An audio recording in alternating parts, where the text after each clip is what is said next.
The Nigerian House of Representatives just made a decision yesterday that has everyone talking. And if you care about the future of democracy in this country, you need to hear what just happened. On Thursday, December 18, lawmakers approved massive increases to campaign spending limits for every elective position you can think of, from the presidency down to your local councillor. And the numbers are absolutely staggering. Presidential candidates can now spend 10 billion naira on their campaigns, double the previous 5 billion naira limit. Governorship candidates saw their ceiling jump from 1 billion to 3 billion naira. Senators can now deploy 500 million naira instead of 100 million, while House of Representatives candidates moved from 70 million to 250 million naira.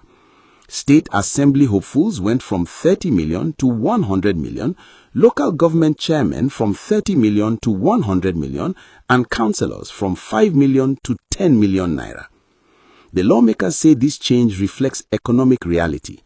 Deputy Speaker Benjamin Kalu presided over the session where these amendments to the Electoral Act 2022 were adopted following recommendations from the House Committee on Electoral Matters. The committee chairman, Adebayo Balogun, explained that rising costs and inflation made the old limit unrealistic for modern campaigning in a country of over 200 million people. They also approved a crucial provision limiting individual or corporate donations to any candidate at 500 million naira maximum, meant to curb excessive influence from wealthy sponsors. These changes are part of the Electoral Act Amendment Bill 2025, which now heads to the Senate for approval before reaching the President's desk. And if everything goes through, these rules will govern the 2027 general elections. But here is where things get really interesting.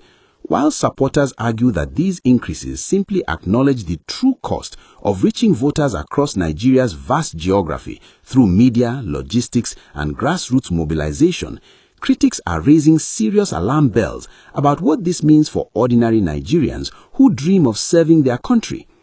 Political analysts and university professors who study Nigerian democracy have been speaking out strongly since the news broke. Dr. Edun Abdul Karim from the University of Ilori called it dangerous to democracy, while another political science expert pointed out something chilling about voter participation trends. From 1999 until now, the gap between registered voters and those who actually vote keeps widening dramatically. In the 2023 election, over 90 million Nigerians were registered, but barely 30 million voted, meaning that governments end up belonging to a small elite rather than the people, creating what experts call a legitimacy crisis that threatens democratic stability.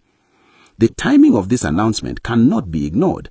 Nigeria is facing significant economic challenges right now, with inflation affecting everyone's purchasing power and many citizens struggling with basic needs. The optics of politicians getting approval to spend billions on campaigns while regular Nigerians are tightening their belts has not been lost on anyone. Social media has been buzzing with reactions, some frustrated, some defensive, but everyone is talking about what this means for the kind of leaders we will have going forward. When you consider that a House of Representatives candidate who previously could spend 70 million naira can now spend 250 million naira, you have to ask where that money comes from and what obligations come attached to it. For many aspirants, campaign financing involves personal funds, party support, and contributions from individuals and groups who will definitely expect something in return once that candidate wins. Think about what this means at the grassroots level.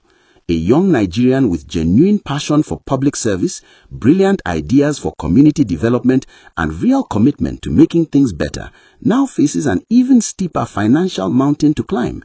If you don't have 100 million naira or access to people who do, your state assembly ambitions might end before they begin.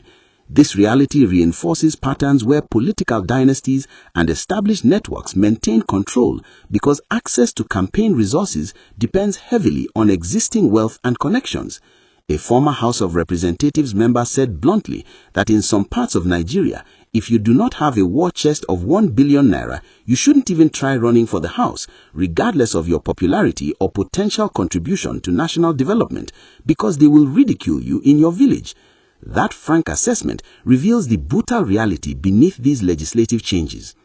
The bigger conversation here connects to corruption, governance quality, and whether Nigerian democracy serves all citizens or primarily benefit those with existing advantages. When the barriers to political participation keep rising, representation becomes increasingly exclusive. Women, young people, and persons with disabilities already face significant challenges entering politics, and higher spending limits will make their path even harder. The Center for Democracy and Development, one of Africa's largest think tanks, warned that increases like this may strengthen what they call money bag politics, where the highest bidder wins, marginalizing citizens with limited means and reducing inclusivity. Hit that like button if you appreciate this kind of detailed analysis that helps you understand what is really happening in Nigerian politics beyond the headlines. As this legislation moves towards the Senate and potentially presidential assent, Nigerians across the country need to watch carefully and think seriously about the kind of democracy we want.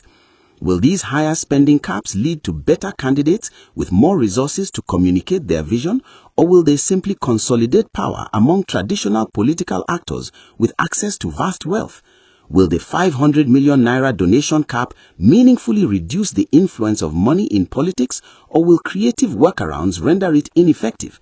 These questions matter tremendously because they determine who leads Nigeria for decades to come.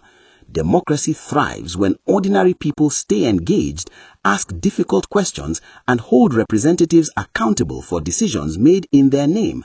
Your voice matters in shaping Nigeria's democratic future. So stay informed, participate in these conversations, and let your elected officials know what you think about legislation that affects your right to participate in governance. The 2027 elections are coming, and how these new rules play out will define Nigerian politics for years beyond.